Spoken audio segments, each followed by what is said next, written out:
નમસ્કાર દર્શક મિત્રો, આપ જોઈ રહ્યા છો ડિજિટલ ન્યૂઝ। જોઈએ આજના મુખ્ય સમાચાર ફરી એકવાર ડિજિટલ ન્યૂઝ સાથે।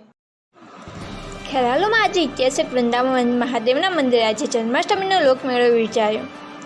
આ મંદિરમાં શ્રી કૃષ્ણ ભગવાનનું મંદિર પણ આવેલું હોવાથી અને આજે જન્માષ્ટમી હોવાના કારણે અને આ વિસ્તારમાં માત્ર સાતમ આઠમના 2 જ મેળા ઉજવાતા હોવાથી આસપાસના વિસ્તારના લોકો પરિવાર સાથે મોટી સંખ્યામાં આવતા હોય છે અને મેળાનો આનંદ માણતા હોય છે, જેમાં મસ્ત મોટી ચકડોળ અને રાઇડ્સ તેમજ નાના બાળકોમાં ખેલકૂદના રાઇડ્સ તેમજ નાની ચકડોળમાં બેસાડી માતા પિતા અને બાળકો આનંદિત થતા હોય છે। ખેરાલુ નગર એક ઐતિહાસિક નગર હોવાથી અહીં ઘણા બધા વર્ષો જૂના સ્થળો પણ આવેલા છે, જ્યારે ખેરાલુ પોલીસ દ્વારા ચુસ્ત બંદોબસ્ત પણ ગોઠવવામાં આવ્યો હતો અને મેળામાં કોઈ અનિચ્છનીય ઘટના ના બને અને મેળામાં આવતા લોકોને કોઈ તકલીફ ના થાય તે માટે ડીવાયએસપી શ્રી સુત્રદિયા પોતે પણ આ લોકમેળામાં અને વૃંદાવન મંદિર પોતાના સ્ટાફ સાથે આવી પહોંચ્યા હતા, જેનો રિપોર્ટ ડિજિટલ ન્યૂઝ સતલાસણા।